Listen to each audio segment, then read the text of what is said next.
Hey everybody, Mike Toy with Bonsai Boise. This is my Boxwood Bonsai. I bought this at Walmart on the clearance rack for $5. It didn't look like this when I bought it. It was a big giant bush, which I'll show you here in a second. That was last year in July of 2023. It's now August of 24. And I've been working on it slowly but surely ever since.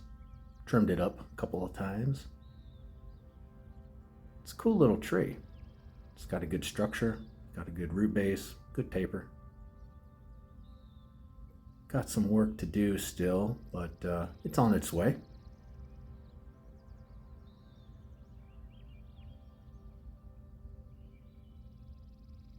Let's go back in time and I'll show you where it came from and how it started and what got us to where we're at now.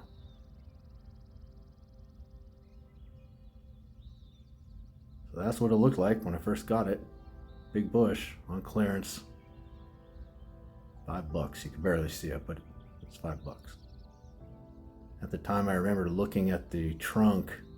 I couldn't see the structure of branches at all. It's so dense. But I saw the trunk and I was hooked. For $5, you can't beat that.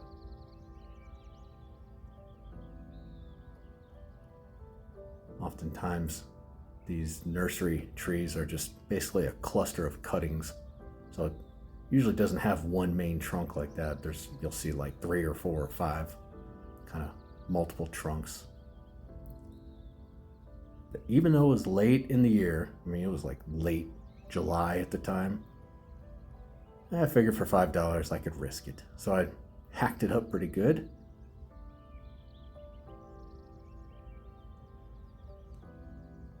I think it actually took so long I ran out of time the first day and had to go back the second day. I looked at the root ball. Got to be real precise here. And hack. That's the opposite of precise.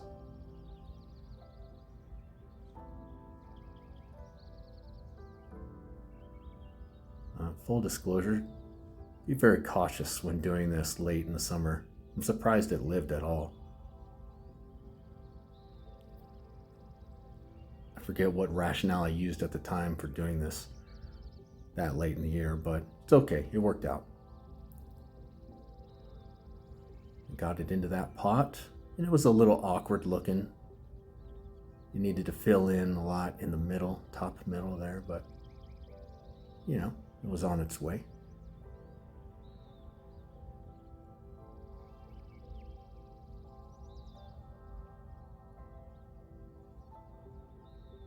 I have not repotted it yet since then. And then here it is, just a couple of weeks later from when I did that. Not only did it survive, but it immediately started pushing out new growth, which was great. Some in the wrong places, but hey, beggars can't be choosers. So that was a good sign.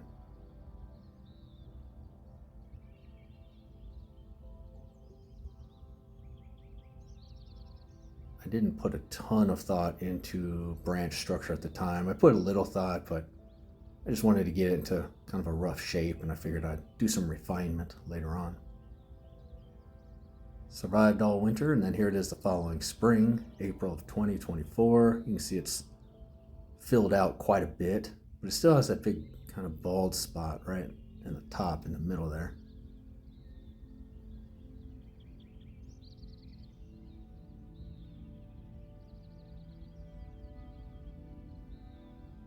So I just did a little bit of cleanup.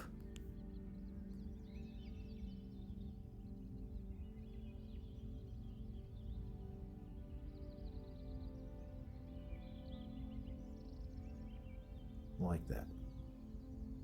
I posted a short video at the time, just a little 1-minute deal.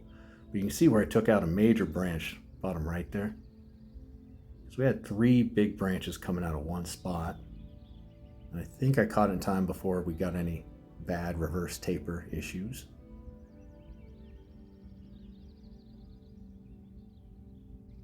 And and set it up for the growing season. Here it is a couple of months later, in June of 24. It's filling out yet again, and it's starting to look slightly less awkward. That big bald spot is gone. Still a little bare, but we're getting there. Here it is about a month later, a few weeks to a month. It's really filling out, so it's loving life.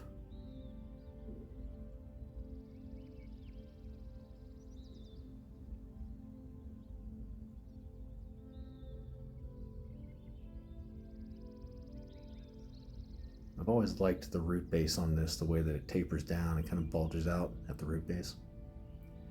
Then here it is the following month, August of 24.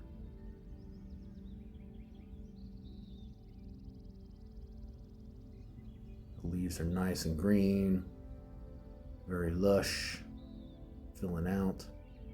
It's about to burst out of the seams of that pot though, so I definitely have to repot it in the spring of next year.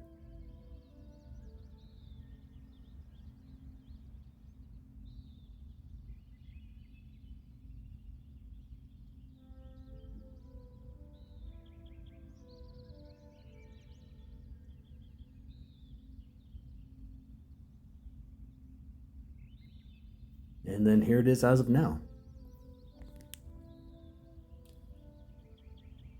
So now I'm going to do a little more cleanup. I'm in a little more thought into the branching structure and just try to figure out what I want to do there.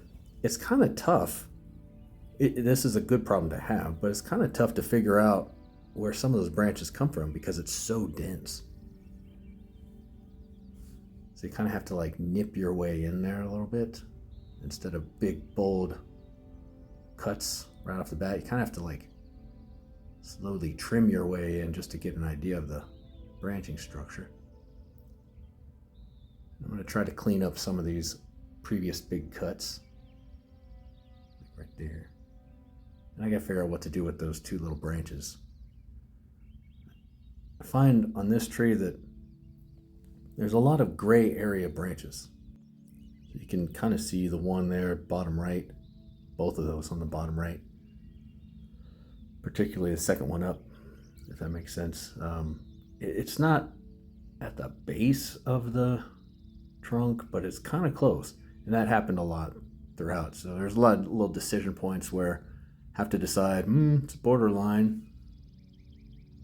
You don't want 3 branches coming out of one spot because then you get a big growth bulge right there and it just looks goofy. It takes all kinds of corrections to fix it. So it's much better to prevent it than to fix it.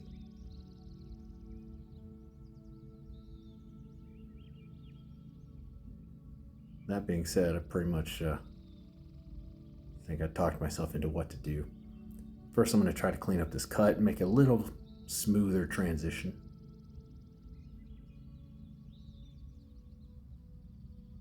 Just take the edge off there. A couple of fun facts about these boxwoods that I learned from my assistant and good friend ChatGPT. These are ancient trees. They were used by going all the way back to ancient Romans and Egyptians and Greek. And in some cultures, they represented immortality, probably because of the evergreen feature of them, or characteristic. That was kind of cool.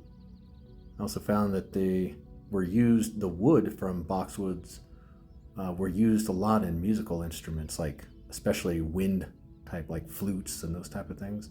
It's very hard wood. So just a couple of fun facts about boxwoods there. They're cold hardy, I can tell you that. I left it out all winter. And it's also kind of obvious too, really, because they're used a lot in landscapes. Office parks, you'll see little boxwood hedges and bushes, and they're just left out all winter. So they're super tough and durable. They grow kind of slow. This one is actually the fastest growing one that I've ever really seen or dealt with. Or maybe it just seems that way because it's real small. I don't know. But typically they're kind of slow growing, so it takes longer to get to the size and shape that you want, but what you lose in time, you make up for in toughness. They back bud onto hardwood, which is helpful at times. And as you can see, the foliage is really dense too. So you don't have these, some trees, you'll get these long internodes, an inch or two between leaf sets. Not on these. These boxwoods, they, as you can see, they really are dense, so that's good.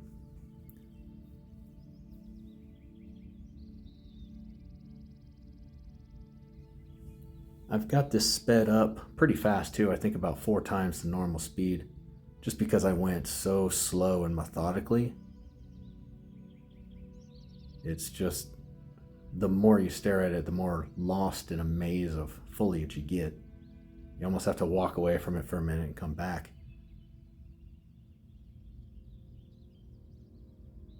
But I'm just trying to take all the branches down to about, 2 sets of leaves or so, 2 nodes.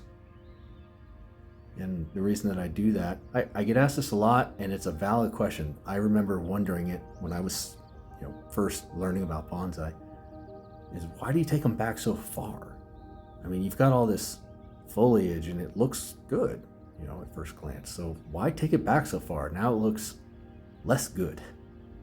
But it's a longer term move, because when you take it back to, let's say, 2 nodes or 2 leaf sets, then the branch is going to divide into 2 branches from there, and in different directions.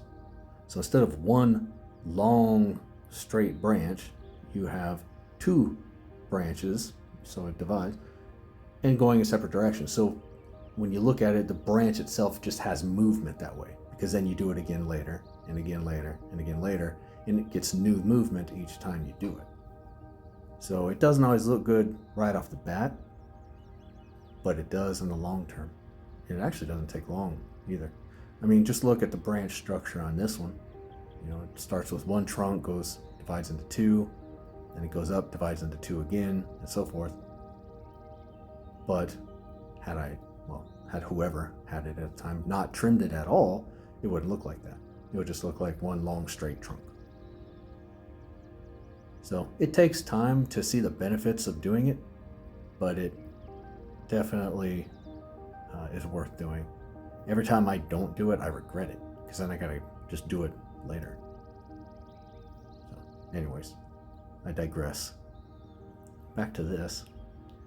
I'm starting to get the branches nibbled down to size here, and I got some decision points. The top right branch right there, kind of straight, so that's a good example really of where it's just long and straight and sort of boring. So I gotta decide, do I want to live with that? Do I want to take it way down? What do I want to do? What would you do? Tell me your thoughts. I love hearing other perspectives. Seems like every video that I post and ask that question, somebody has an idea or a perspective that I hadn't thought of. So it's kind of like a hack for me. There you go. See, I decided to take it down. But it's a hack for me, and I almost feel like I'm cheating, because I post these things out, solicit a bunch of ideas, and I just learn a lot that way. So I appreciate the comments and the feedback. And here I'm just trimming up some of this hairy root, this situation down here. If you remember from that clip earlier, I just sort of trimmed the root ball down to shape so I could fit it in that pot.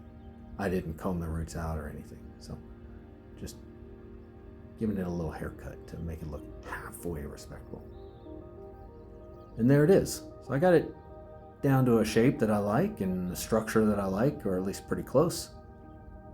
And it'll go through the winter, and then next spring, assuming I get the time to repot it, which I think I will, we'll repot it. I appreciate you watching. Please like and subscribe, and have a good rest of your day.